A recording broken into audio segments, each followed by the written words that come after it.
What's good out there, Liquid Trucking, and welcome into episode 93 of the Liquid Trucking Podcast. I am your host, Marcus. So glad to have you here today. Thanks for clicking download on all the episodes that you've downloaded.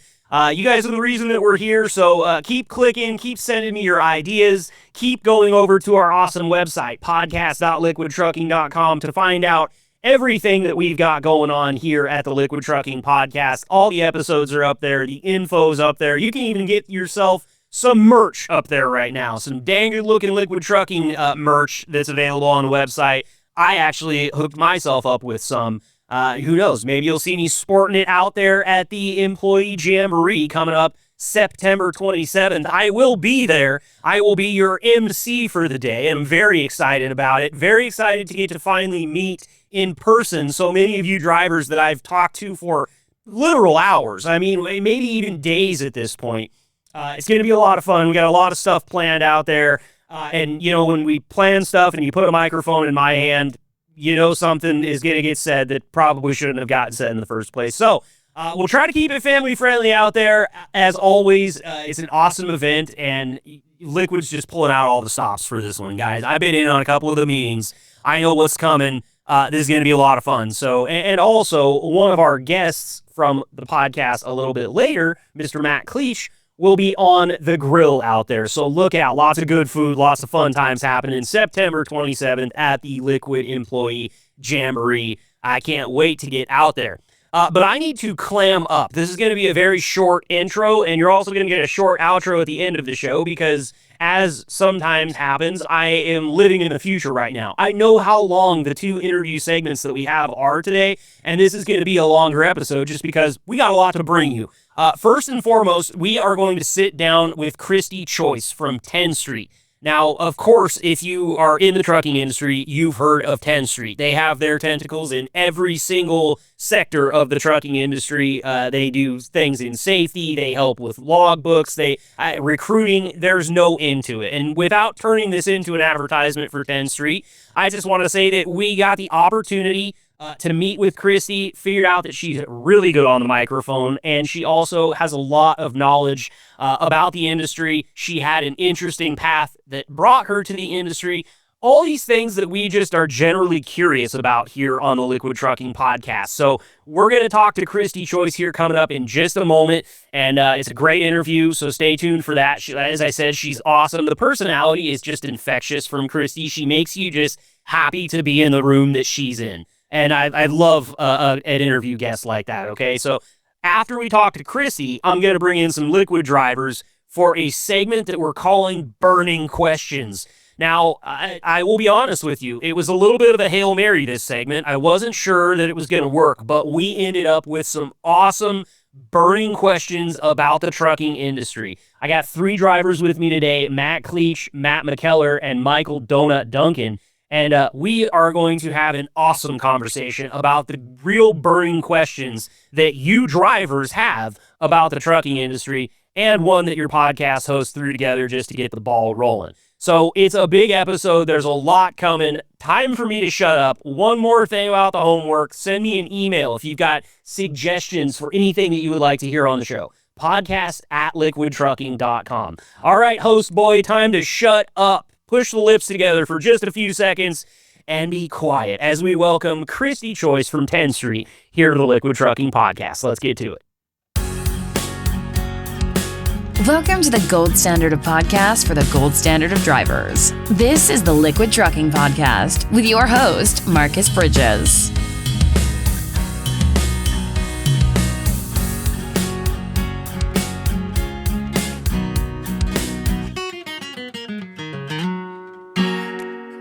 All right, very excited for this next segment here. Joining me today on the Liquid Trucking Podcast is somebody from a name synonymous with trucking. Please welcome to the show Christy Choice. She handles professional services for Tenstreet LLC. Christy, I can't tell you how happy I am to have you here. Thank you for joining us today. Oh my goodness, Marcus, the pleasure is all mine. I am delighted to be here. Well, we're going to have some fun today, and, we got to have a little bit of fun back in the late spring at the Tenstreet Conference. We're going to talk a little bit about that here today, but that was really my first glimpse. Now, I've been doing this for a couple years now, almost into my third year recording podcasts for trucking fleets, and I have heard Tenstreet's name floated in just about every corner of the industry that I have looked into. And my first taste of it was the Tenstreet Conference out there in Vegas. You guys are just a phenomenal company, and you've got so many things going on that I don't even want to put a cap on it. Just going to kind of leave this open-ended. But I want to get a little bit of your background first before we get into what your day-to-day looks like and all the great stuff that Tenstreet's got going, Christy. So talk to me a little bit about how you found yourself at Tenstreet. How did the career path lead to where you are today? Oh my goodness, Marcus. Well, that is a little bit of a loaded question for me, but I love it and I'm happy to share. So I worked in software since about the early 2000s, let's say about 2004, 2005, but I was in a completely different segment of the industry in healthcare. And so I lived in Arizona with my two sons, and we had a really good life there. I needed a fresh start, though. I had become divorced, and I was like, okay, do I really need to be where I am? I could live anywhere. What do I want to do? And so my paths led me to move to Tulsa, Oklahoma, and the Tenstreet offices are headquartered in Tulsa. So as I began looking for my next new position, I started looking at, of course, where my strengths lie in software, dealing and working with people. I really, really love to help people. I think that's just kind of the universal thing that I know in my next employment. I needed to have that direct person-to-person communication type of embedded into whatever I was going to do. Mm-hmm. And so I found Tenstreet, and I was like, trucking? How this is different, right? But as I went through the interview process, there was a certain point, maybe about 3 interviews in, where I was just like, all right, guys, throw questions at me. I'm throwing questions back. And it just really became a symbiotic kind of relationship. And so I was really delighted to start at Tenstreet. And that's been about 7 years now. So wow. Congratulations. Yeah. That's a great tenure and obviously still adding to that clock. And isn't it interesting? I am similar to you in the fact that I did not have any involvement whatsoever with the trucking industry before I got this job. And I had always known truck drivers. My dad used to manage a sawmill. I was always out there riding four-wheelers. I'd see the log trucks come in, thought they were the coolest thing in the world, and always wanted to be around. Probably was quite a nuisance for those poor gentlemen, to be honest with you. But what I find is so interesting about it, Christy, and maybe you can speak to this, is once you're in this industry, even if you've had no connection before, you've never held a steering wheel, never even sat inside of an 18-wheeler, it becomes home very quickly. I feel like they just took me under my wing and adopted me into the family. And while I'm not a truck driver myself, I feel like I can speak the language, and I've made so many friends along the way. How's that process kind of been for you? Because coming from the medical side of things, that's a very personal type place to be as well. You're helping people, as you said. Now that you find yourself in trucking, what's that transition been like, and how, obviously, 7 years in, you're enjoying it, I hope. Yeah. Well, I am enjoying it, and it's one of those where trucking kind of finds us, right? The people who are going to be in trucking, you just have to trust the process, know that it'll find you. But it was an interesting transition, right? Because healthcare is highly regulated as well. And especially working on the software side, I very clearly understood what my goals were. Whereas in trucking, yeah, there is a lot of gray area, right? But I think the people have just kind of kept me excited about it, and there's always something new to learn. Plus, the fact that you can't go somewhere without actually seeing a truck or, seeing an allusion to, a truck driver or something. It's under our noses, and until your eyes are open, you don't even see it. But as soon as I came into the trucking world, I was like, oh my gosh, this has been here all along. And everything we need, everything we have, everything we do, a lot of times it intersects with supply chain, logistics, trucking, transportation, travel.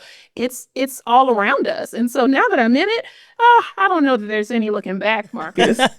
That's great. Well, we need people like that in the industry, and the industry is full of great people that do have this inherent need to help people just like you do. And I hear that, we talk to so many drivers on this show, and one of the things that when I'm talking to them and, off the mic, they're saying like, hey, if you got any guys that come on the show and, they need a buddy out on the road or somebody to talk to, or they get in a pickle and they want some help, just give them my number and tell them to call. I mean, it's amazing to see how supportive the industry really is. Yeah. And that's one of the things that's got me hooked is like, man, I don't want to leave all these great people behind. And knowing there's a lot of drivers out there that I've spoken to that almost feel like they serve the country in sort of a way that military veterans and service members serve the country. And I know that there's some vast differences there, but I totally see the parallels. And I mean, just person to person makes me super glad to hear that you feel the same way I do about this industry, because it's absolutely necessary. If we didn't have it, Thunderdome, Christy, it would be crazy out here. So thank you. Big quick tip of the Liquid Trucking Podcast cap to all of our drivers that are out there listening right now. But Ooh, yes. How does a day in the life of Christy Choice at Tenstreet shape up? What's your day-to-day look like? People that work with software always intrigue me, because I feel like you guys are the ones that are 10 steps ahead for when the robots take over. So talk to me about what the day-to-day looks like over at Tenstreet. For sure, for sure. Well, I'm in a very unique role here at Tenstreet, and my role as a professional services consultant is just centered around client success. And so for me, I describe it in two ways. There are the direct ways that I interact with and work with carriers who need help, who need just a different level of support and assistance. And sometimes I'm, able to bring my expertise in and kind of help smooth things out. Other times I'm helping with our sales team, our account management team. So I'm used a lot internally, but definitely client facing, working on different projects. But there's also what I like to call industry relations part of what I do. I do a lot of travel. And so I go to a lot of trade shows, conferences, industry events, and I'm meeting and greeting folks. And Tenstreet is so proactively helpful to the industry. So we sponsor lots of events. We go lots of places. And we want to be where our clients are. So that keeps us pretty busy. With that being the case, if I'm home, I'm usually working from home, even though I'm about 20 minutes of a drive from the Tulsa headquarters. So sometimes I go in and, get to work with folks in person. But a lot of times I'm just working from home if I'm not traveling. So my day-to-day definitely varies, but it's never the same. That's for sure. Do you enjoy that travel part of it? Working in the transportation industry, it's synonymous with travel, but a lot of us, are office-based or terminal-based, or the many of us that work from home. Do you enjoy the travel? Do you enjoy getting out there and shaking hands and kissing babies and meeting all the new clients and everything? I absolutely love it. Now, that's something I didn't know that I would enjoy as much as I do. And I remember when I first started traveling, it was like, hey, so what's your max? And I was like, maybe a couple of events a month. And that snowballed into where now I could be out for, almost a whole month and be like, okay, give me more. I want to go more places. And so I didn't know that I would enjoy it as much as I do, but I'm in a different place in my life where I can accommodate all the travel, and it's not like, pulling me away or, making me have to choose between two things. I have two sons, and my youngest son just turned 18. My older son is almost 21. So they are very self-sufficient and they support me in what I do.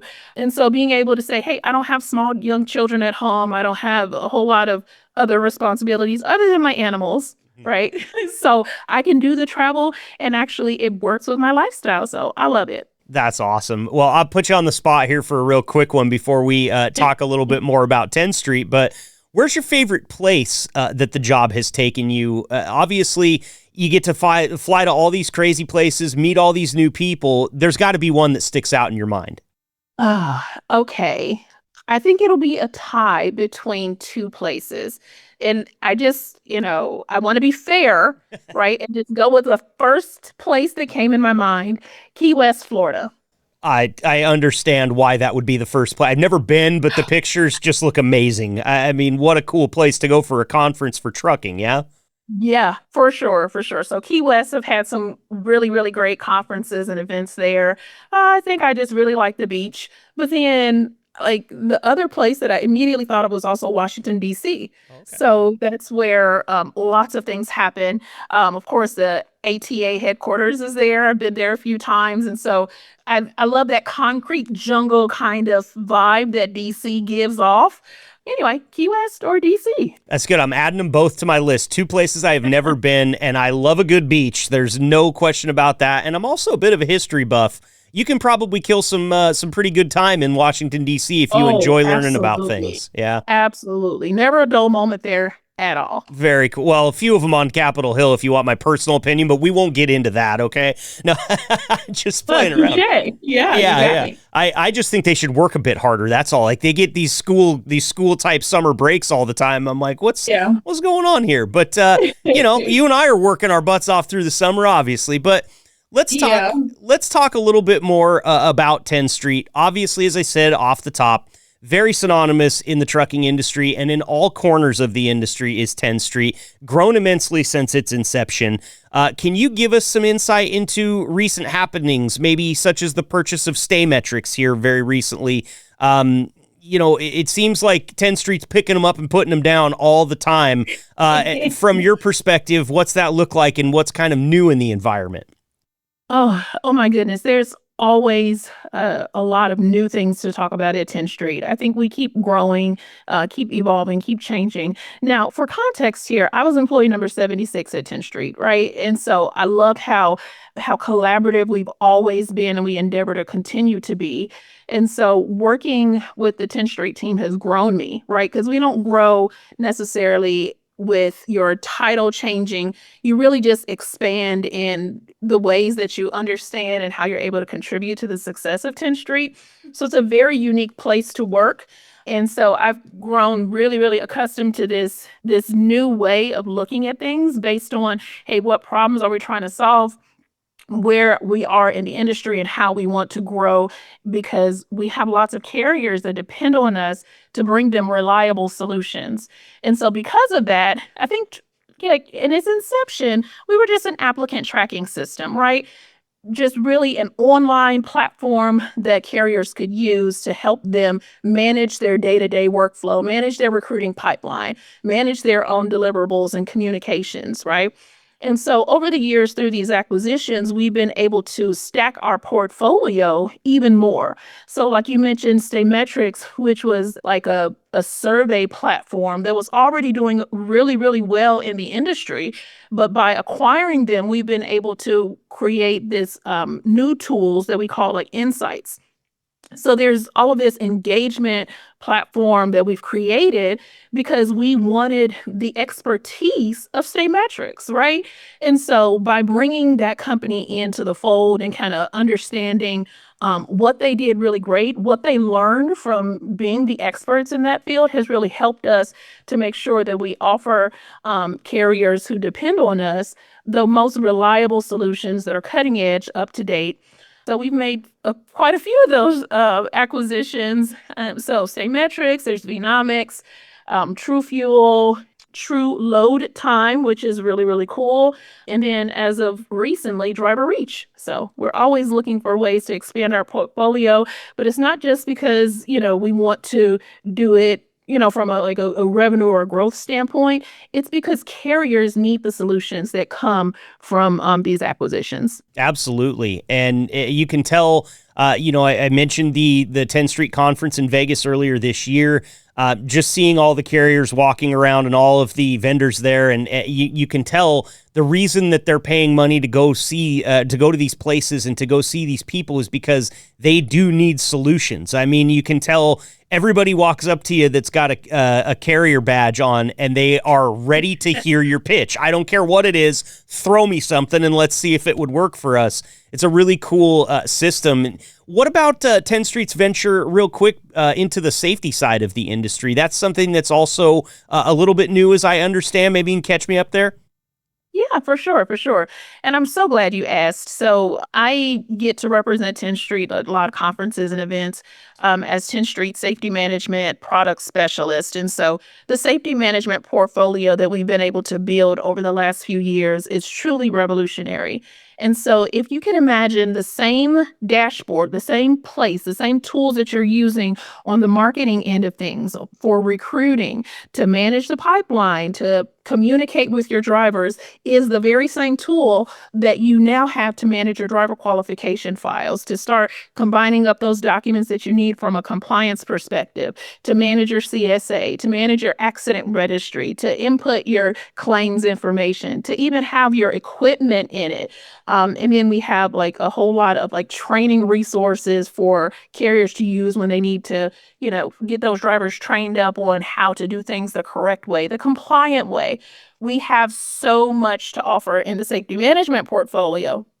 And so again, I get to go to a lot of places and talk about it. But one of my favorite things to do is go visit clients one-on-one and talk with them about the benefits of Tenstreet solutions, including that safety management platform. So it's almost like, why get another system or multiple systems when you can have an extension of Tenstreet that handles so much more of your workflow, from hired to fired, all the way, in one system. And so we play nice with others and have some really cool integrations. But yeah, it's a really, really cool set of tools. I would be willing to bet with the extent of your tool belt and how many different extensions you guys have, that many of those meetings that you go into one-on-one, you probably don't even realize that the solution that they're looking for, or they don't know that the solution that they're looking for is something maybe completely different. But through that interaction, you figure out that, hey, we've got something for that too. That probably makes the job pretty easy. Yeah, it really does. And so I think that that's something that we've been actively working to overcome, especially in my role, where sometimes we are actively working with, let's say, the recruiting people at a specific carrier. But, and they're like, hey, this Tenstreet is my system. And so the other folks in their organization may not even know what we have because they just haven't been exposed to it. So we get to have lots of conversations about, hey, tell me how you're doing this today. And do you want to hear about ways that we have created a more integrated workflow for your benefit? And then they're like, sure. And then the rest from there is history. So we get to have a lot of really good conversations and talk about, how transitioning to Tenstreet really impacts the overall driver experience as well. Yes, and I got to see some of that firsthand at the Tenstreet conference in Las Vegas. You guys did these breakout sessions where you'd have people walk through and really explain the software, not only just walk you through how to use it, but also explain exactly why it is that it exists and the different benefits that it can provide. And I have to say, Christy, one thing that I noticed, and I was so glad that we were able to get somebody like yourself from Tenstreet on here to speak to this a little bit. You guys were all working so hard at that conference. The rest of us, I sat behind a table with some lifesavers on it. I shook some hands. I got to talk about podcasts. Real tough stuff for me. Oh, yeah, I also love to gamble, and I love Las Vegas. So it was just a party for me. I got to meet a ton of cool people, but the Tenstreet employees, you guys were like a busy hive of honeybees buzzing the entire time. When I originally wrote this question, it was a ways back. I was going to ask you if you've caught up on your sleep. I know that that's probably not the case because you travel so much now that I know. But talk to me a little bit about that conference, your experience at it, and just the I guess the work ethic of the entire team, because I was very impressed. Oh my goodness. Well, thank you so much for acknowledging that, because you're right. A lot of very hard work goes into User Conference. Now, our CEO, Tim Crawford, we were in a meeting one day and he said, we could outsource the running of this conference to someone, right? There are organizations out there who could come in and they could stand at the table and, check people in and do some of these tasks. But the beauty in us inviting our clients to come visit us in Las Vegas for User Conference is that they get to meet us. They get to see the people who they've been corresponding with all year, and they get to, put a face to a name. They get to have that interaction with us, and we are the experts in Tenstreet because we are Tenstreet, right? And so I just thought that was really, really cool. But yeah, we work really, really hard, very diligently to make sure, number one, that it's a really quality experience. in that we have a lot to share. Sometimes it is information overload. We're just up very, very early and we go to bed really, really late. But everyone who's there wants to be there. It's an honor to be chosen to represent Tenstreet by going to User Conference in Las Vegas. So it's a really big deal. It is, and great food, by the way. Just fantastic stuff. And I don't even know if it's the hotel, if it's the Bellagio, whatever the case may be. I was well fed the entire time, and I'm glad that was the case, because I thought to myself, I hope that these people that are working this hard are getting to the buffet line first, because they deserve it. Yes, we are taken care of from start to finish, and that's a really, really great takeaway, that it's an honor for us to be able to meet with so many of our clients who come, and we treat them out to nice dinners. But throughout the conference, there was a lot of really good food. Even the snack station, those full-size candy bars and all the desserts that are floating around, we do Vegas, and we do Vegas big. Yeah, you got to. There's no reason to skimp in Las Vegas. Save up for a whole year, get out there and just blow it out. That's always been my take on Vegas. Even if you're going and you're going to stay cheap, like you want to go down on Fremont and get the $50 a night hotel room, that just saves more budget for the drinks and the gambling, Christy. I mean, I'm giving you a real peek behind the curtain of the type of person that I am in Las Vegas when I don't have a job to do. So, oh my gosh. Well, that's interesting, because one of the things when I'm talking about User Conference, I let folks know User Conference registration includes your accommodations at the Bellagio and entry to the Tenstreet User Conference, right? So you don't even have to make those tough decisions about where to stay unless you want to extend your stay, since you'll already be there. Yep. But a lot of times it's like, hey, on a regular day, I'm not staying at a $500 a night hotel, right? If I'm just going somewhere, I might have to make decisions on what I'm able to do. But for this, we've negotiated really good rates and have included as much as possible so that carriers really get the return on investment for attending.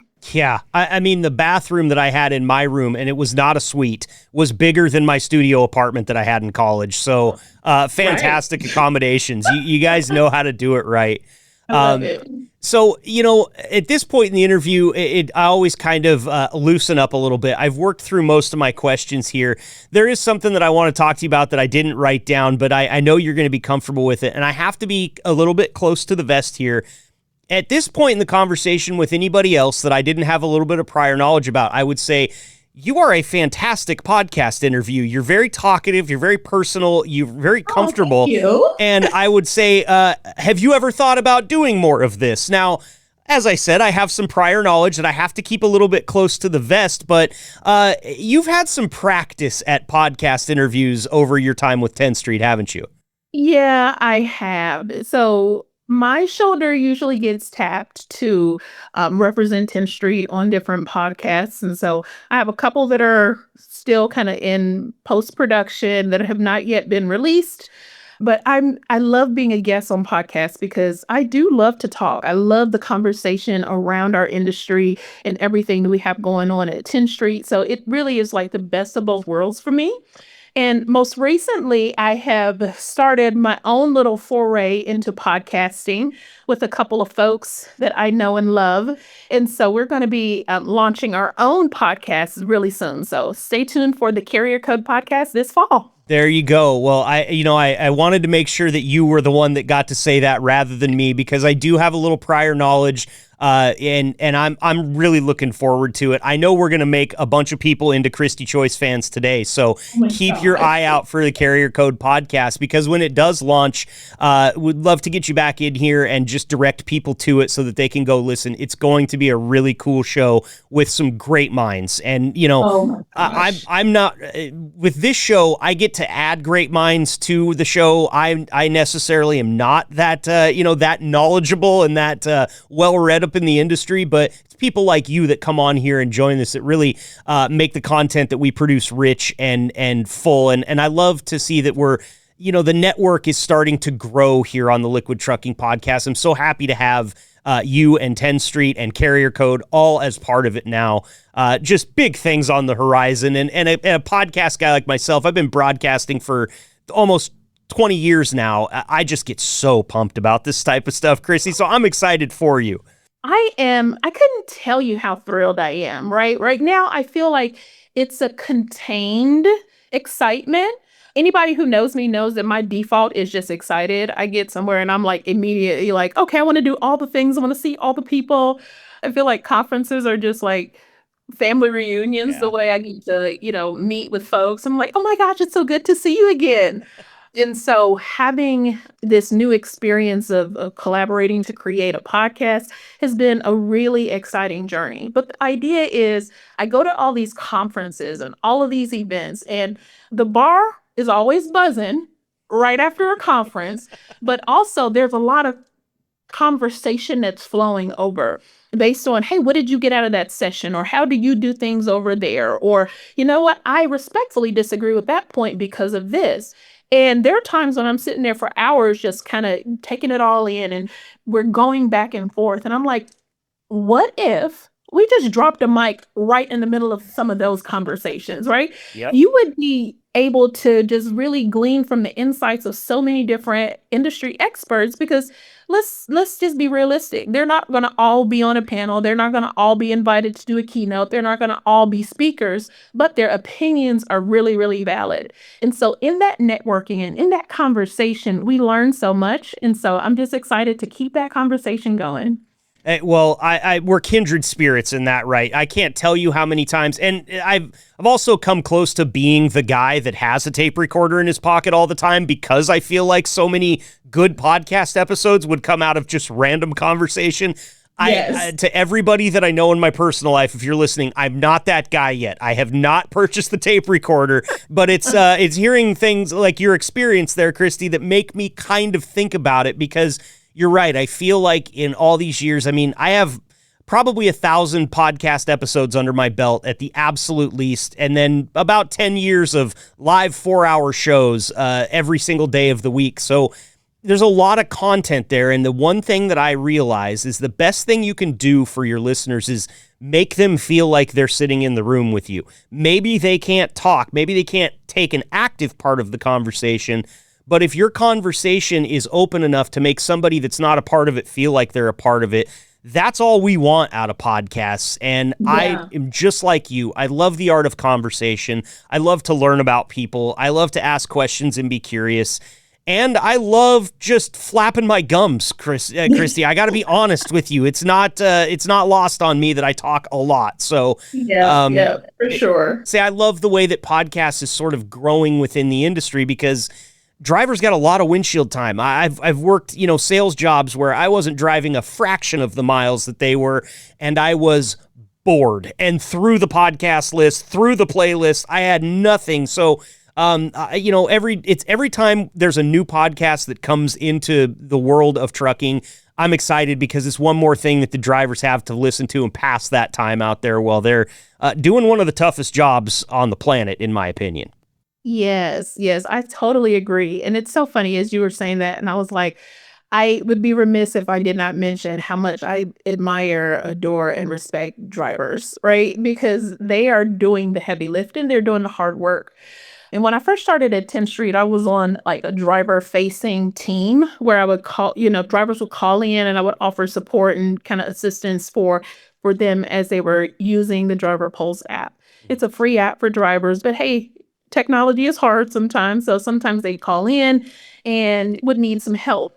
And so I really fell in love with the idea of a truck driver at that moment because I'm like, oh my gosh, this is amazing. Like they just want to chit chat and they want to talk and they're concerned about things and they have questions and they're just driving and it will be way easier for them to call.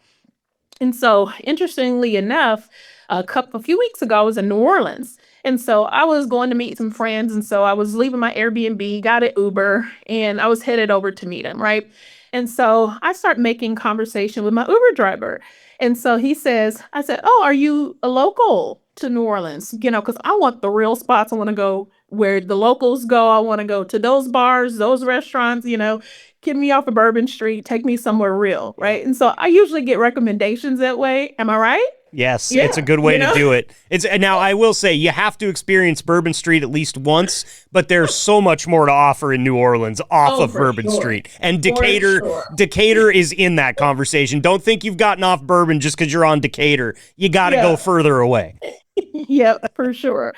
And so as we were talking, the Uber driver says, well, actually, I'm a truck driver and I'm just in between my positions right now. And, I've been doing this with this type of carrier. And then now I'm going to go to work for a flatbed carrier. But yeah, during my downtime, I usually just drive Uber. It's just a way for me to stay active. And I said, oh, really? I said, well, I'm in your same industry. I work at Tenstreet. And he was like, Tenstreet is driver pulse, right? And he said, I have the app open right now.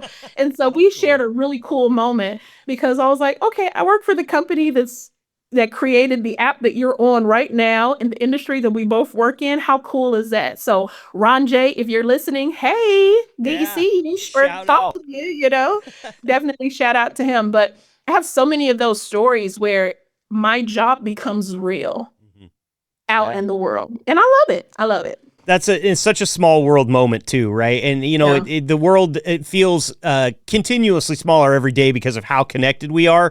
But that is an interaction that happens in 1980. It happens in 1960. It happens in 2025. It's a real human interaction, and what a cool thing. I mean, nothing cooler. It's same way with me. Being in an elevator, being in an Uber or something like that, and somebody says, "What do you do?"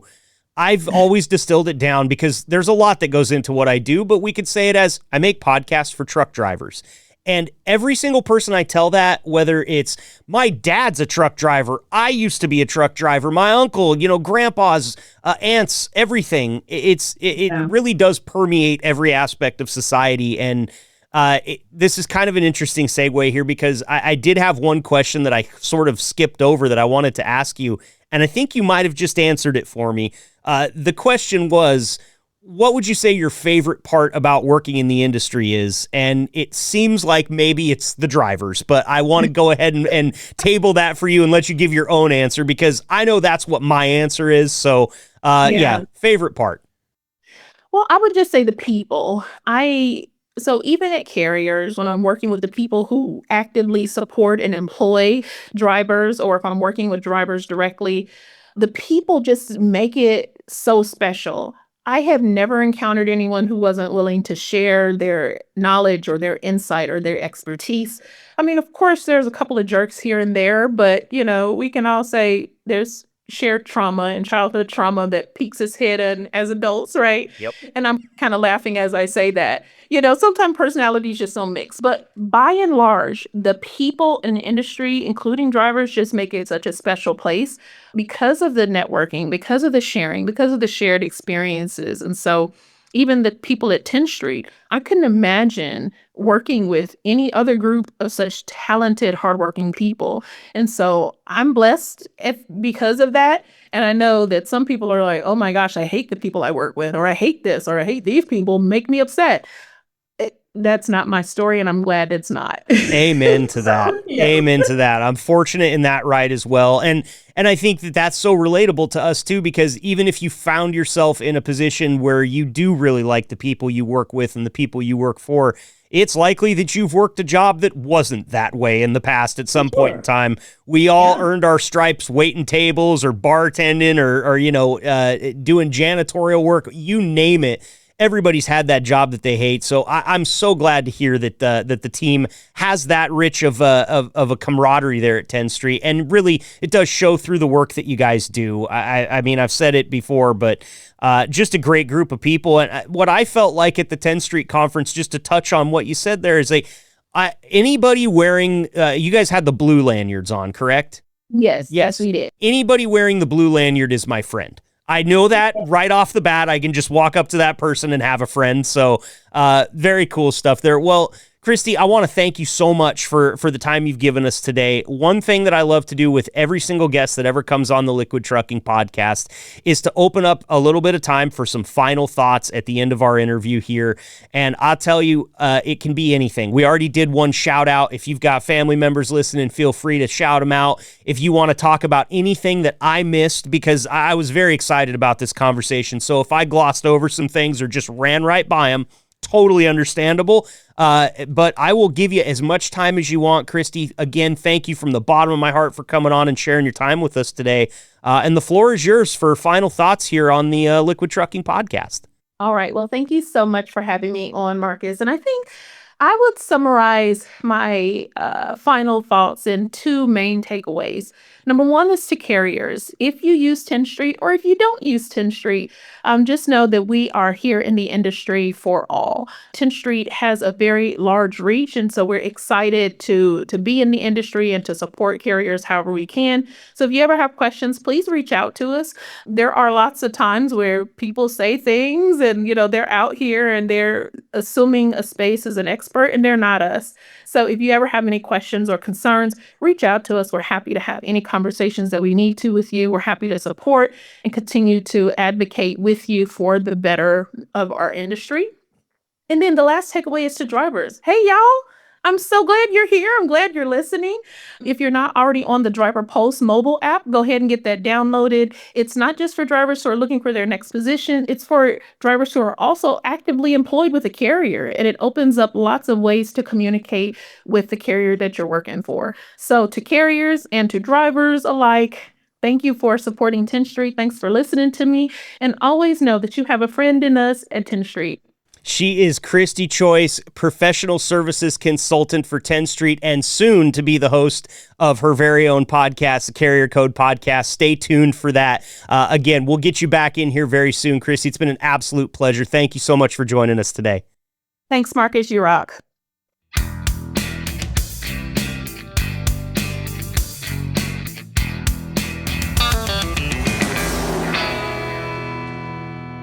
Welcome back into the Liquid Trucking Podcast. Great interview we got to do there with Christy Choice from Tenstreet. She's got so much experience in the trucking space, and it's always cool to have somebody on that's never been on the podcast before and somebody that does so well. So big thanks to Christy for coming on here and sharing her time with us.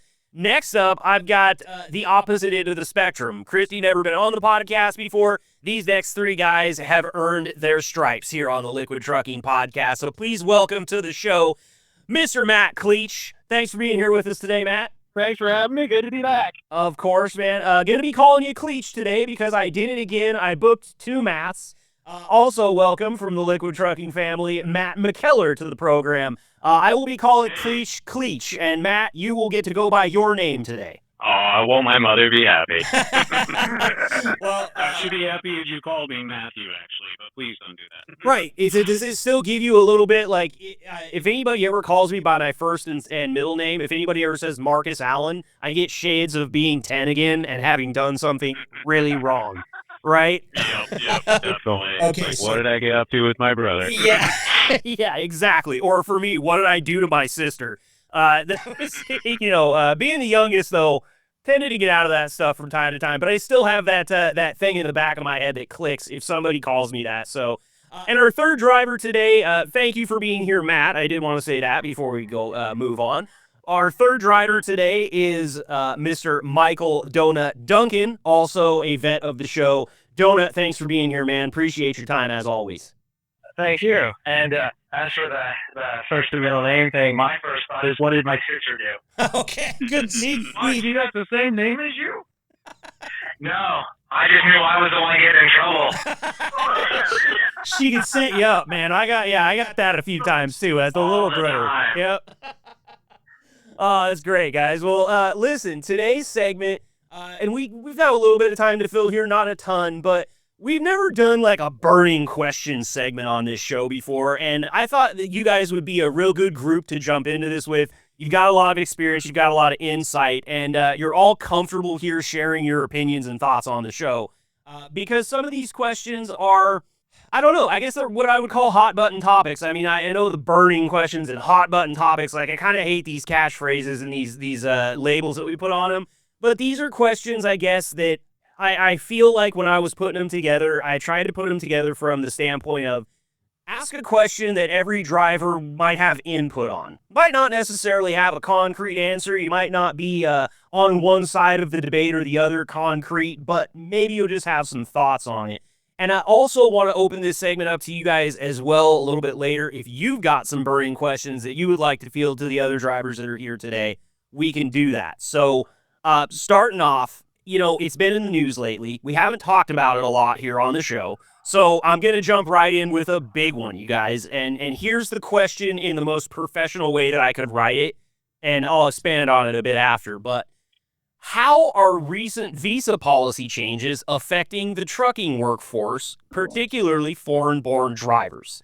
Now, the reason I ask this is because we just saw from Marco Rubio, I think, yesterday, and for those of you listening to this after the launch, we're recording this on August 22nd, so we're in the past a little bit. But Secretary Marco Rubio came out and said that they're halting all visas for foreign-born, or excuse me, for immigrants right now. They were able to get a work visa. We had that terrible accident down in Florida where a driver made an illegal U-turn in the middle of an interstate and killed 3 people. It's kind of been, like I said, a hot-button topic. So I'm interested to hear what your guys' take is on the road. What do you see? How do you think that this is going to affect the industry at large? And really, what's your take on it? You guys can get as serious about it or as not serious about it as you want. I'm not looking for anybody to hurt any feelings here today, but I figure it's a hot-button topic. Let's talk about it. So, Matt, let's go to you first. Matt MacKellar, and just kind of hear, what are you seeing out there, and how do you think this policy affects the trucking industry at large? I think it's kind of misguided and ultimately a negative. The issue is not foreign-born or U.S.-born. The issue is being a safe driver. So whatever standards they have for having a safe driver, they need to uphold that for everybody. And given the state of trucking, there's a need for truckers, and so we need that workforce. It's like so many areas of our economy. You look around and immigrants are the one making it happen. So I've heard some people complain they're going to take jobs away from U.S. workers.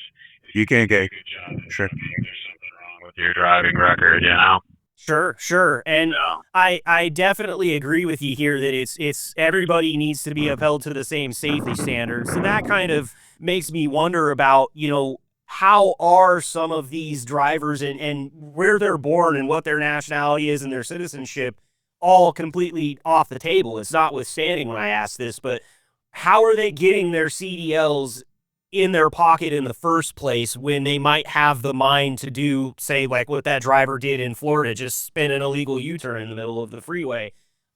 That part really does escape me. And I wonder, Matt, before I go to the other guys, if you have any thoughts on that part of it, are we not policing the CDL schools well enough? Are they not teaching these safety protocols that they should be? Do you have any thoughts on that? I don't know the details of what the standards are, for foreign-born versus U.S. and all that stuff. All I know is, it's not only two drivers that do some dumb things. There's been some horrible accidents with domestic drivers, too. And, this is tragic and unfortunate, and I feel bad. I think it just so happens that this person, was an immigrant or whatnot. So, again, the issue is safe driving, not what continent the person happened to be born on. Absolutely. Good take there, Matt, and thank you for that. We're going to go on now to Donut here. What are your thoughts on the situation, Donut? What do you see out there? Do you think this policy change is misguided, like Matt said? What's your take? It's really not going to be able to figure it the bigger problems. A lot of it is we're not enforcing or paying attention to most of the laws we already have. I mean, I know quite a few U.S.-born people who couldn't pass the English literacy test that they were talking about hanging on for a while. Exactly. Yeah, I know a few guys like that too. Sometimes I wonder if I could pass it after I listen back to some of these episodes, man. When my mouth gets running, grammar be damned. So I totally get that. And that's something that I think is another issue altogether, but also an important one to talk about is, hey, what's going on with the education system? Why can't adults that have gone through and gotten their high school diploma pass a literacy test that is the language that they speak? That's another burning question that we can maybe get to down the road, but definitely one that comes up in my mind when you say something like that, because it's true, don't I? And on the road, like just today, I got a great example from today. I'm going through a construction area. It's got 2 lanes. So, passing is allowed. And speed limit sign. Every, half mile says 55 miles an hour. And I'm watching all of the truck drivers flying past me. I'm going 55. Because I got this computer that tells on me all the time. Oh my gosh, right now. And I'm watching these people fly by at 65, 70. When one guy got in front of me at 55 miles an hour zone, we had the radar for deep down to see how fast they were going, how far away they were. 85 miles an hour, 55 miles an hour. In a construction zone, no less. In a construction zone, yeah. And so I'm looking at the drivers who passed by me, and that particular gentleman who passed by me shared my complexion. Yeah, and in that anecdote, I think what you can tell is it doesn't really matter what they look like or where they're from. There's dumb truck drivers of every creed, right? Exactly. 85 over construction zone is just asking for a gigantic ticket. I can't even imagine, because don't they double in most construction? I know that's how it is in Oregon. It's if you get a ticket in a construction zone, they just double the fine on you. At base, yeah. Wow. Yeah. Stupid stuff, man. Okay, well, Matt Kliech, or as I'm going to call you, Kliech, you've been sitting here waiting patiently, listening to what Donut and what Matt have had to say. What are your thoughts on this this new development within the industry? I'm for it. Okay. I don't say it as a negative. The guy would be illegal, driving a truck, and if they're going to crack down on work visas to keep them out of trucks, they can't do the job. We've seen it happen thousands of times. I don't see it being a negative. Okay. I think it's gonna clean up a lot of the riffraff that's out here. That doesn't deserve to be out here. Sure. Now, I have a really, really, really deep feeling about this because I've been out here so long. Okay. Talk to me about it. I started from the bottom, went to the top to where I am today. And I worked my ass off to get here. I'm accident-free, almost 4 million miles accident-free. I busted my ass. I never went through truck driving school. I did everything by the book. Everything. I still do everything by the book. Because as Donut, dictated by these sharks every step of the way, everywhere. And these guys can just come in. They sneak into the country. Washington and Vancouver can have a truck driving school. It's just, they'll give you a truck. They'll give you a CD. So they don't deserve it. I don't care if their family eats or not. That's not my problem. But when you come out here and you get it undeservingly, yeah, I think this is a good idea, a way to clean up the riffraff. One quick question: was the guy illegal, or was he just foreign born and he had a he was illegal. Yeah, He is illegal. Just in this particular one where we're talking about that U-turn, Matt, that was what I read as well, is that he was an illegal. Yeah, he's an illegal. And I'll tell you something else. I have a real strong feeling about this. Just simply saying that if you don't know our country, if you come over from another country and you're going to jump into a big truck and you don't know our country, you don't deserve to be behind the wheel of a big truck. And you don't know our country. I'm not going to go over to India and start driving truck over there. I wouldn't go over to Australia and do the same thing. Well, but if you did, let's put it in behind this lens. If you did, you would go through the proper channels and hopefully find a good place that could license you appropriately and do it the right way, right? You brought up some of those CDL schools up in Washington, and that's a big one. I mean, those guys are issuing basically no good CDLs to people that are going out and getting jobs. That's a huge concern, right? It's huge, but CDL schools have always been a major concern of mine. I have always been proactively against truck driving schools. Always have been. Always will be. And I know you can't do it the old school way, so a lot of these young guys, they miss out on what real trucking is, and they haven't experienced it. But it used to be you had to go to the industry. Now the industry buckles, it'll go to anybody. Interesting. So what do you think, what's your main problem with CDL schools at this point? Like what you've seen... You've been here, like you said, almost 4 million miles. You started even before CDL schools were a thing. Talk to me about the differences in the drivers that came in back then and the drivers that are coming in now. Are they coming in less prepared, less safe? What is it that the CDL schools are missing? You cannot train. You cannot do in a school what you get in real life. It's the school of hard knocks. Trucking has always been the school of hard knocks. You can go to school to be a professor in math. You can't go to school and become a truck driver. It just doesn't work that way. You can get a CDL and be a steering wheel holder, but you cannot you're not a truck driver. They miss out on the etiquette that was learned over years and years and years. And we've got old school guys that are just as grotesque as the new ones, but we've got some old schoolers that are just phenomenal. Mhm. They miss out on the etiquette, the respect, the idea, the concept, Sure, they teach you that the truck goes forward, it goes backwards. If you turn the wheel one way, the trailer will go the other. But they miss trucking in a whole. It's a 4-week class. I've been out here for 30 years. I'm just now learning this electronic stuff. You learn something new every day. I used to. Some of these guys don't even know what the old logbook rules were. They missed out on it. Yeah. They wouldn't know what to do if you could pull over for 3 hours and your clock just stops. They don't know. So they might serve their purpose to fill seats and mega fleets, but other than that, truck driving schools to me are just a waste.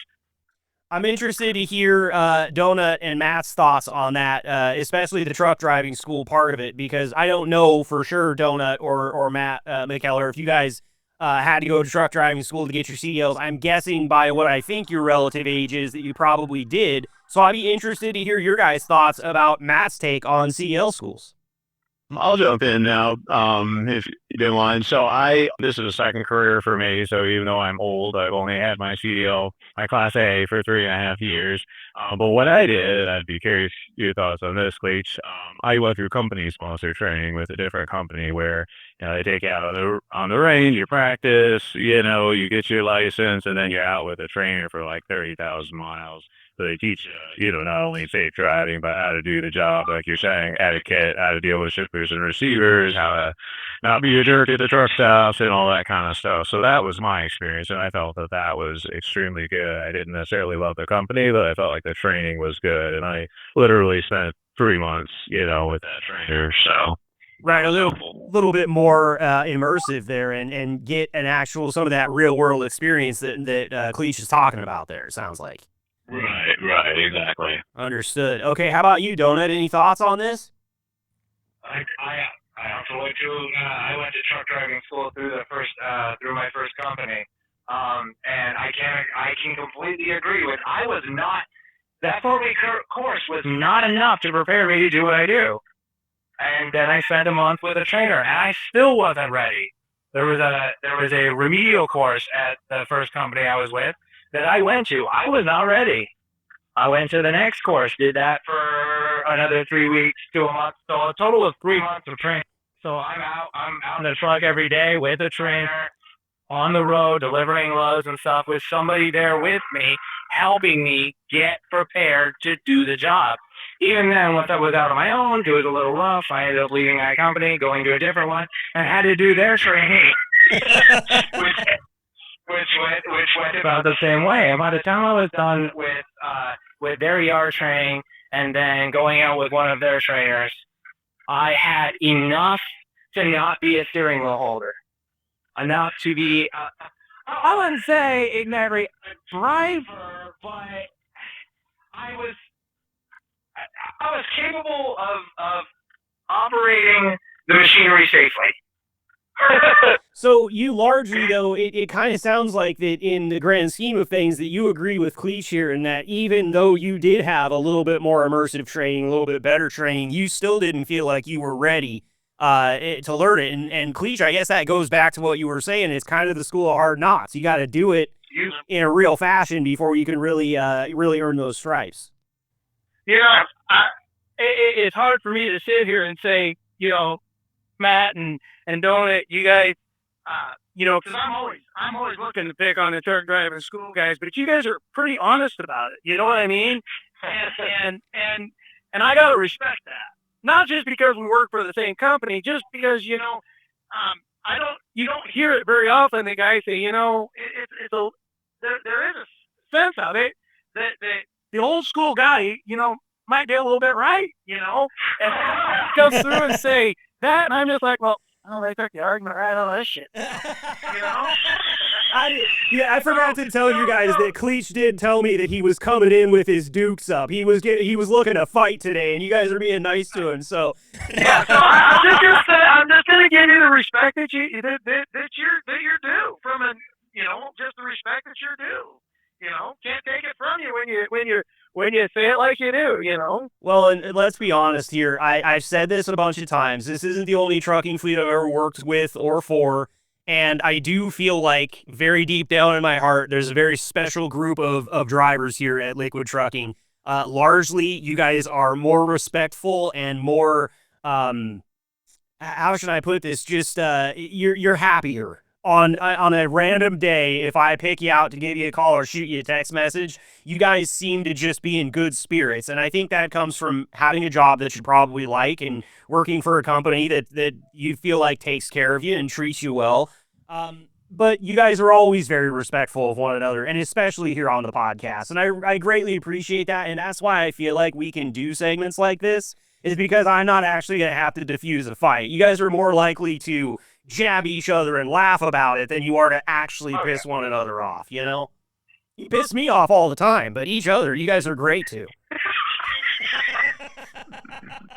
But I'm glad that we can have this conversation. And before we move on here, I just want to say, so Kliech, you've kind of already given us what your opinion on it, and so is the other guys. But since the other guys think that maybe this is a little misguided, I'm going to ask them how they would change it, or how they would maybe, if they've got any ideas for ways that we could better guide this type of policy to not be misguided. And Matt, I'll start with you there, because I thought it was poignant when you said that. It's a little misguided.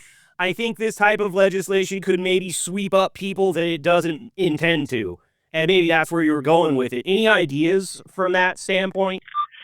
For me, right, if somebody's here illegally, which, I'm not clarify it into that aspect of the story, like, you got to follow the rules of the country, you need to be here legally, all that kind of stuff. But I don't, and I don't know quite what the standards are for these folks, that come in with a foreign worker visa and getting a CDL. But I just think for all drivers, there need to be higher safety standards and enforcement, like Donut is saying, and all that kind of stuff.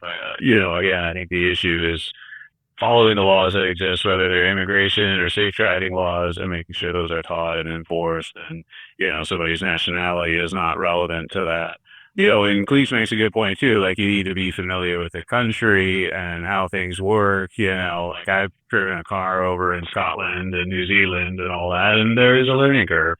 I wouldn't want to jump in the truck right away, for sure. But once you do get that familiarity, and you should be tested to prove that you can do it safely, and a thorough process. And there's so much turnover in the truck driving industry that probably is why corners are getting cut for drivers regardless of where they're born, and that's what the issue is, in my opinion. Sure, and you've got carriers out there that just, let's face it, they don't care about following the laws, and what that does is that turns every driver that they have into somebody that also doesn't care about following the laws, because it was easier when they cut the corners at XYZ company.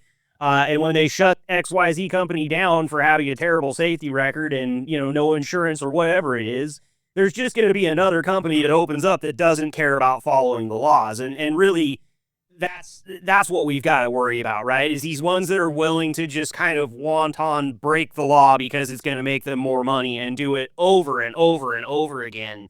That's a problem for sure. Right. They just live in the churn. I mean, the turnover rate is 200 or 300% at some companies. That means every position they're replacing 2 or 3 times a year. So, what kind of quality standards are going to be involved, when you got that kind of turnover? Absolutely. Donut, we'll go to you real quick for any final thoughts on this before we move on to maybe some of your guys' burning questions. Yeah. To me, it almost feels like a Band-Aid covered in kerosene. Okay, clarify that for me a little bit. It's gonna stop some of the problem. And like you guys are saying, there's gonna be a lot of people swept up in it that really we're taking were taking the time because they're stopping visas. They were taking the time to get here legally. Stopping the visa isn't going to stop what happened. He didn't have one. Right. So in this case, you wouldn't have even caught this driver with this type of policy change, is what you're saying. No. Right. Exactly. Yeah. It's going to stop a lot. But then some jackhole who made it through regardless is going to light it on fire. I get you. Okay, I get the reference now. Yeah. No, it's great taste, guys, from all sides here, and I appreciate all of your opinions. And that's another thing that I wanted to make sure that everybody knew today is that everybody's opinion here on the Liquid Trucking Podcast matters, and that's one thing that I try to do is give everybody equal time, listen, and make sure everybody's being respectful. You guys are doing an amazing job. These aren't always the easiest topics to talk about, especially when you just got told that you were going to talk about it like yesterday evening. So, I didn't give you guys a lot of lead up, so I really appreciate that. I do wonder, do any of you guys have any burning questions before we move on? I've got some fun stuff towards the end of the segment here planned. But are there any burning industry questions that are sitting on your guys' mind right now that you'd like to discuss at the round table before we move on? Kliech, we'll start with you. Anything bugging you? There's one thing in this industry that I want to find out, and I want to find out why. Okay. And that is blind bill ladings. Oh, BBLs. The blind bill lading, the biggest pain in the ass situation you could put a driver into is a blind bill lading, and nobody will explain why we do them or the reason for them. We just do them. And what situations do you get in because of them? Oh, you can end up having to lie, trying to figure out, you've got, so I don't know about MacKellar or don't, but have you ever had a blind bill lading where you got the blind bill lading, but then you've got to give them the C of A or the C of Q that came from the shipper? Yep, and it says the actual shipper on it, and so, it feels like the farce is up. Yeah, so, why do we even have it? And I think it comes down to a broker thing. I'm not sure. Yeah. But I don't have a lot of respect for brokers anyway. If you guys haven't dealt with them directly, I'll just tell you something right now. In the trucking industry, there's the bottom of the barrel, and then there's the scum under the barrel. Those are the brokers. That's how I feel about them. I am so glad I don't have to deal with them. I just do my job because I have zero respect for brokers. So, Matt MacKellar, it sounds like you have a bit of insight on blind bill of lading. It does have a little bit to do with the brokers. Can you clarify that for us at all? Yeah, not for sure. I'm not clear on it either. I would be interested, but I think it's where either the broker doesn't want the receiver to know who the actual shipper is, or they don't want the shipper to know who the customer is because they're keeping themselves in the middle.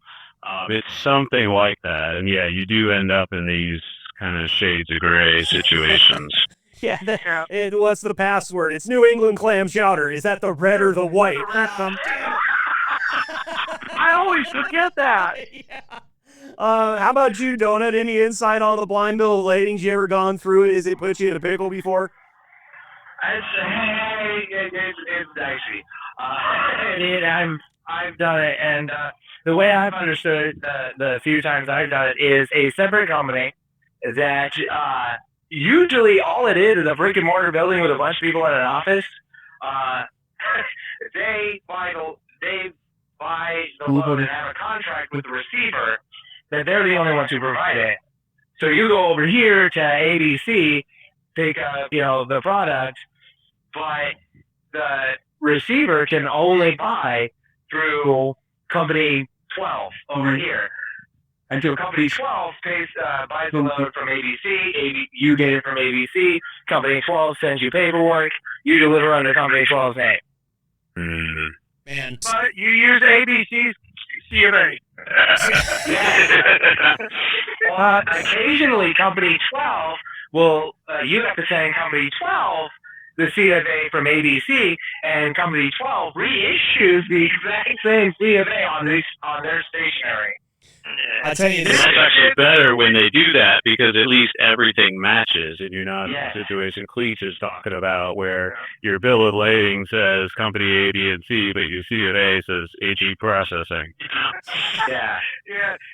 It's one of those things that I think is a what do they call that? An evil necessity in the trucking industry. Sure. But I also know the trucking industry they always say the industry that lies the most is anybody a politician. That's not true. The biggest liar in this country is the trucking industry. It produces more lies every day than politicians ever will. Well, that's a bold statement.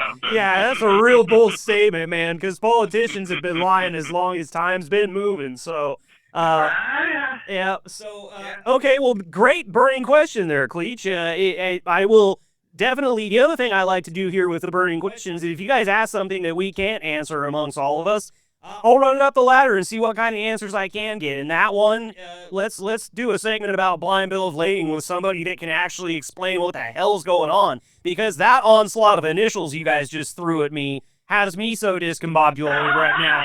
I'm just swimming around in alphabet soup. I don't know where I'm at. So, but I appreciate that. Duncan, Duncan, I hate when I do that. I mean to call you Donut, but because I have associated donuts with Dunkin' Donuts, I call you Duncan instead. So let's start over. That's how I got the name. I kind of figured. So, Donut, any burning questions in your mind right now before we move on? Nothing that anybody can answer. I'm just wondering where all of that truck parking we were promised at the beginning of the year went. Ah, okay, all right. Well, that's definitely a big bumming question. I mean, hey, we've had a guy with Truck Parking Club on here recently trying to solve that problem, or at least trying to have a solution to it. It's probably not going to solve the problem altogether, but you know, what are you seeing out there? Is it tough for you on a daily basis to find a parking spot right now? Depending on where I am, like in the Midwest, there's at least a mom and pop in every town, right? Or every other town. I know in the we'll say North Platte, Nebraska area. There's a place to park right before you get to North Platte. North Platte has two, and there's a big one and then a small little area right there at Hershey. Like that's right there, three towns. You know, Maxwell, North Platte, and Hershey, right there, those three towns. And there's a rest area right there too. So, like out here in the Midwest, it's fine. You go to California, on the other hand, and there might be 30, but that's within like 400 miles. Yeah. Now, listen, I've asked you guys politely to stay out of California for the betterment of everyone, but they keep sending you. It's like they don't want to listen to me about that part of it. I totally agree and understand. I'm curious. That's my preferred route, though. Yeah, I know you like it out here, you weirdo. I don't get it, but hey, listen, I get that that's a big I'm industry. paid by the hour. So, how about let's go over to Matt MacKellar right now, because I happen to know that he's up in one of our other favorite areas, Chicago, right now, and you were also looking for a parking spot as we kind of started this. How's the parking situation out there where you're at? Yeah, it's pretty brutal. So I've been out for 6 weeks straight, so I'm taking a couple days off this week and hang out with my girlfriend and all that before she disowns me. And yeah, parking in Chicago is not good. And so I park at this truck stop. It's called AF Truck Center. It's in like North Lake, Illinois, and it's $25 a night. And I did, maybe you want to censor this part out later, Marcus. But I looked up Truck Parking Club. I thought, great, maybe there'll be some additional options that I can use when I need to park. And there are places to park, but they're all more expensive than this place. So I guess the only good takeaway is I feel a little better about parking here because the other places were like $40, $50 a night or whatever. So maybe with time and the market, it'll bring the cost down on some of those other places or something like that. But yeah, it's tough and it's weird. Sometimes you can be in a weird part of the country and there's like a weird lack of parking, even though it's kind of the middle of nowhere, you know? So Sure. it really varies. Sure. And no, I'm not going to edit that out, and I'll tell you why. I know that Michael Lamar, who came on here from Truck Parking Club, He's a former driver, so he gets it. And like I said, I don't think it's the overall answer. I think it's one answer to a very complicated question. And I mean, I know that he knows this too. Sometimes you're going to find some and sometimes you're not. Those cheap spaces, I think what you're seeing, at least with what I've been watching there in the app and just trying to, poke my head in there every now and then, as it gets more popular, people are starting to use it more rather than park at truck stops because they found a spot along their route that they know is cheap and then they can depend on it. So, the same problem with every other thing. If a hotel gets too popular, you can never get a room, right? It's just, I think that it's starting to become popular enough that some of those cheaper spots are getting hoovered up. And then, of course, you're going to have the price gouging people, too, that see what Truck Parking Club is doing and think, oh, this is an easy way for me to make $75 a night on a spot. And unfortunately, those people get to do business, too. If I had my way, that's maybe where some legislation could work in. Let's cap truck parking, all right? Uncle government, let's go ahead and do that, or daddy government, as I think they want us to call them. Let's go ahead and cap truck parking costs, because I think that I understand why people would charge for it in the first place. I know it used to be free. But I think that, it almost seems like we got like some Vegas-style price gouging that's starting in this arena. And I really hate to see that for you guys because you work a tough enough job as it is. Finding a safe place to set down for the night shouldn't be something that's always bugging you guys. So good burning question there. Another one that I think we can continue to talk about into the future. And Matt, I want to give you your chance for a burning question that might be on your mind before we move on here. I love this. You guys are doing awesome today, making my job so easy. A question that I had, and I'd be curious for people's thoughts on it and maybe get their take on it before I blab, is autonomous trucks and electric trucks. Like, what do they see for the future with that? You hear a lot about it. What do they think? What do people think trucking will look like in 5 years, 10 years, given the encroachment of electric and or autonomous trucks, which are different things I know, but kind of curious, especially, just everybody got a different walk of life, so curious about that. Sure. Kliech, let's go to you first. What's your take? They put autonomous trucks on the road, I'm out. I would be out. Okay. Tell me why. I'm not going to get caught in that. I think what that'll do is that's going to drop drivers' wages. You're going to end up having to sit in the truck because they're going to want you to, because they're not going to be able. These trucks can't back up. They can't open the doors. They can't do the paperwork. You're going to have to be there, but they're going to lower your wages because you're not driving now. It's going to come to a lower wage. It's just going to be bad for the industry overall. I don't see how autonomous trucks are the answer for anything that we do. And the young guys, Matt and Donut, they're coming up into this industry. They've got an opportunity to say, this is crazy. I got a family to feed. You guys are young enough. I don't know how young your kids are. But I got 7 kids. They're all raised. I got 7 grandkids, and I've done it from a diesel motor truck. I'm not going to do it from an electric truck. I will not do it. How about you, Donut? What's your thoughts? That's going to be a dumpster fire.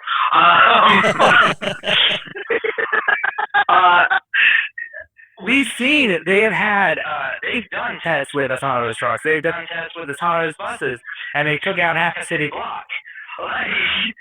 They had, I'm trying to remember where it was. It was when I was in school. They were starting to try to test autonomous, city buses, and it ran over a bus stop and backed into a building. Wow. They run basically on the same principle and the same thing as our adaptive cruise controls. All the way around. And that has proved to be so reliable.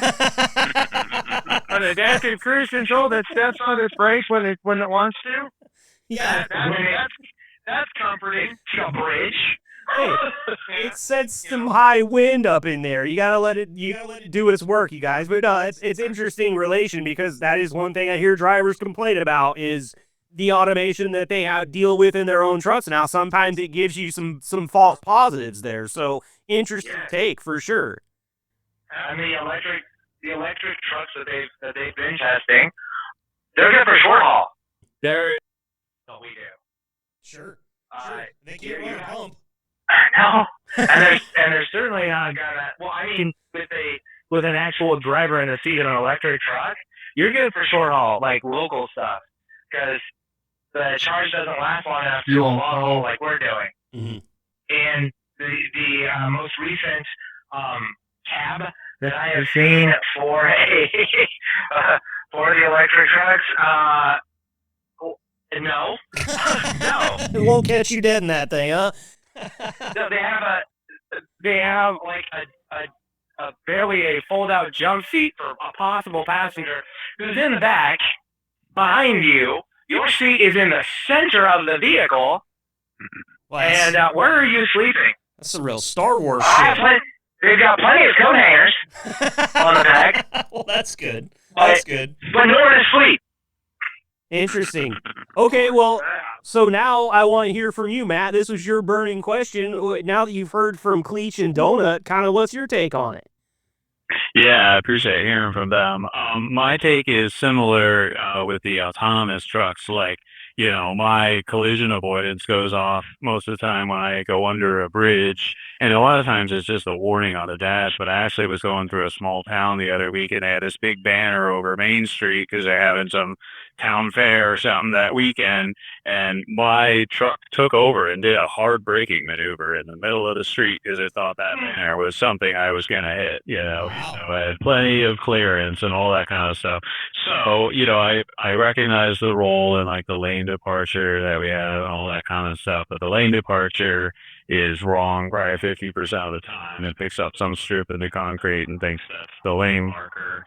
Our speed, like Donut was talking about, the speed thing that we have, especially if you drive it in Texas, it's wrong like 80% of the time because it's picking up the signs, the speed limit signs for a frontage road and think you're violating that speed limit. And it goes, please slow down. And I'm like, please be quiet because you're wrong. Or like the minimum. Be quiet. Yeah. It picks up on the minimum speed and says, slow down, you're not going more than 45. Buddy, that sign says speed limit 85, minimum 45. Thank you. Exactly. Understood. So we've talked about this before on the show. Maybe a little bit of a cart before the horse scenario here. These things wouldn't necessarily be bad if they were proven to work better than what they do right now. Is kind of what we're talking about. Yeah. Yeah, that's my point. I get the idea of the systems, but given how poorly some of these driver assisting systems work, I can't imagine if they were completely in charge and us as drivers were, you know, secondary or non-existent. And I guess similar to what said about electric trucks, you know, great for short haul, you know, you got to always wonder where that electricity is coming from. Is it really greener? And I've read into a lot about that. By the time you make and dispose of the batteries and produce the electricity. But yeah, there's not enough parking spots. So how are there going to be enough parking spots with chargers? You know, given all the guys parked on the side of the ramp or whatever on a given day, like, I don't think there's a charging station on the side of the ramp there, you know? So, yeah, until they can get parking, how are they going to get enough parking with chargers, you know? Right. No, it's an interesting question. I don't think the answers are out in front of us. They're not readily apparent. I think that there's some states that really want it to happen right now. California. Yeah. So, and what I hate about that is it's in the same way that the states that are the last to adopt it shouldn't be driving the bus. The states that are gung-ho and forcing it to be adopted shouldn't be driving the bus either. There should be some answer somewhere in the middle here where there's a slow rollout where we maybe try to solve some of the issues already plaguing trucking, like parking, for instance, before we try to solve an issue that isn't really an issue. One thing we know, we've got a fleet of 3-some million truck drivers in the United States, and right now they get me my shit. Okay, I've got toilet paper in the closet because of guys like you, and it works, you know? I mean, not far beyond or behind us are the days of when you ordered something out of the catalog, or you called a phone number, or maybe you sent it in on our website, which was even not really a thing back in the time I'm talking about. You waited 7 to 10 business days for that thing to show up. If I order something on Amazon and it takes 7 to 10 business days, you guys have any idea how just blind with rage I am? Like, So the world has changed positively because of the truck drivers that we have in the system that we employ. I'm not saying I'm not here for some positive change. I am saying don't fix it if it ain't broken. Might be the lesson of the day here. So, gentlemen, I gotta be honest with you. I had a really funny Am I the Asshole to put in front of you guys here and get your take on it, but we don't have the time. You guys did so good with this burning question stuff. I'm going to save it. I'm going to bookmark it so that we can get back to it another time. But you guys deserve a huge round of applause today for just killing it with the burning questions. First time we've ever done this segment. Threw it at you guys as a wild pitch yesterday evening, and here we are today having a fantastic 45-minute conversation. Matt, Kliech, and Donut, I greatly appreciate you guys. Thank you all for being here today. Let's clear some space for final thoughts real quick. Kliech, we'll start with you, man. You wanted to come on here and be the asshole today, but I gotta tell you, I think you were a nice guy, buddy. I appreciate it. Matt and Donut, thanks. Matt, it was awesome meeting you. Donut, hopefully we can meet maybe around the Jamboree. Yeah. Love to have a conversation with you guys. Right now, 90% of the time I'm in the yard, I'm in a hurry to get the hell back out of there.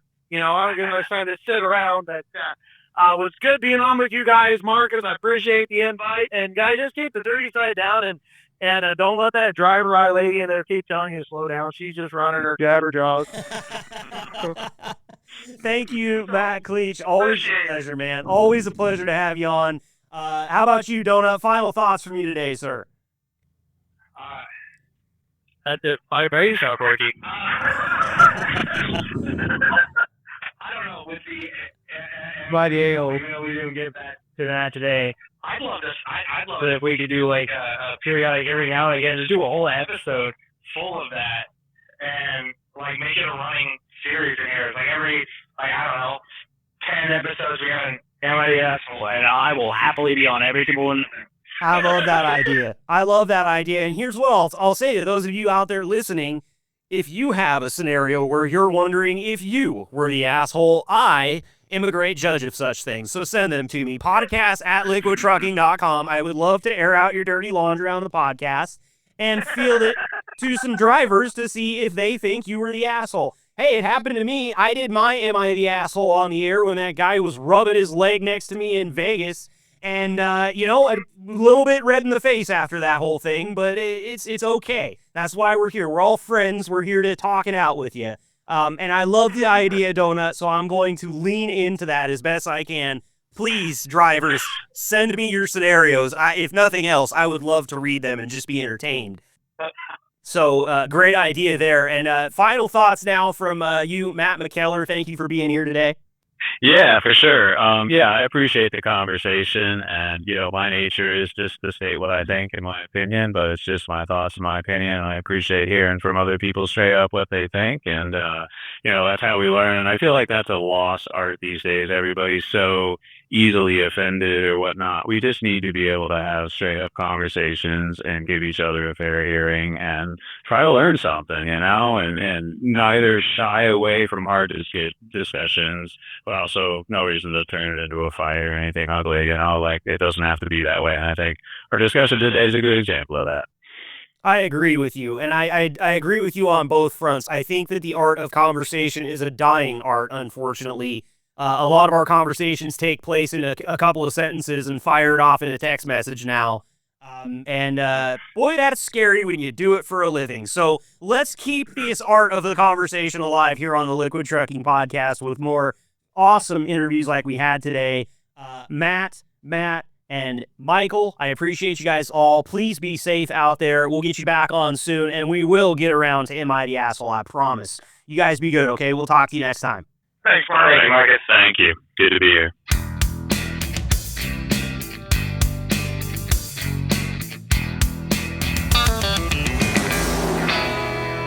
Wow, you're still here. Thank you for sticking around. A couple of really awesome interviews there. I want to thank Christy Choice of Tenstreet for sharing her time with me. She's a very busy woman, and it's awesome to be able to even get a half an hour to have her come in and just bring some of that good energy to the podcast. Man, I was so happy after that interview. Like I said, she's one of those personalities that's just She just infects you with good vibes and good energy. I hate the word infects because that is kind of a negatively connotated word, but it really is the way you feel around Christy. So thank you so much for being here with us to Christy Choice of Tenstreet. And also got to thank my 3 drivers today because I did not expect that to go nearly as good as it did.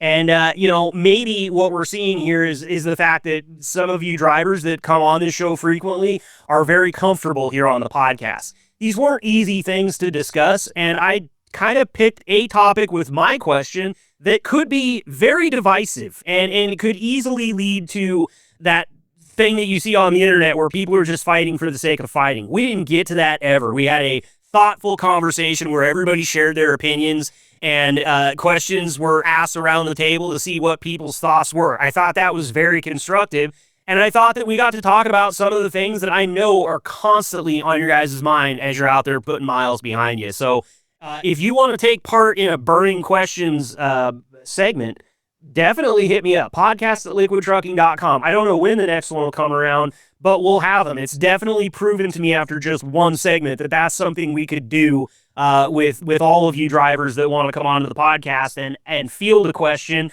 or ask a question and, see what everybody else thinks about it. Can't hurt, right?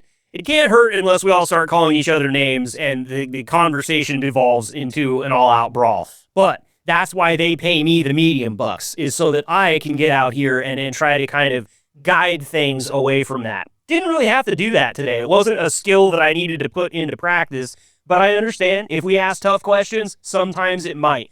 Look, I don't want to foster an environment where people come on here and fight and yell at each other. I want to foster the environment like we had today. Thoughtful conversation, great insight from people that are actually out there in the weeds doing the job. So again, big thanks to Matt, Donut, and Matt for being here today. Always enjoy my time talking to those guys and always feel like I come out of it just a little bit more knowledgeable about the industry and the job itself.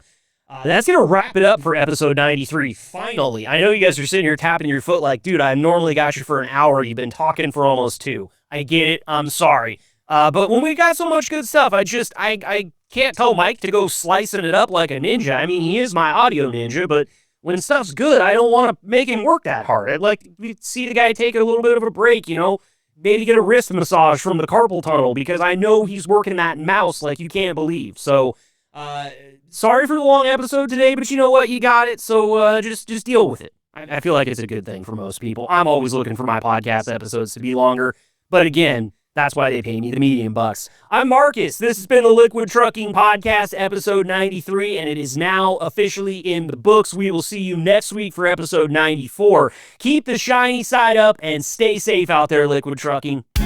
Thanks for tuning in and being the gold standard of drivers on the road. Be sure to like and subscribe to the channel and tune in next week for another episode of the Liquid Trucking Podcast.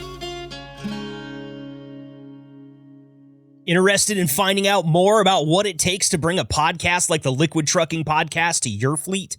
Bulldog provides tailor-made top-to-bottom podcast production services. We'll meet your terminal staff, connect with your drivers, and bring you the content you want your drivers to hear. Type bulldog.works into your browser to connect with us and learn more about what we can do for your fleet. That's bulldog.works for podcasts, tenacious recruiting, and more.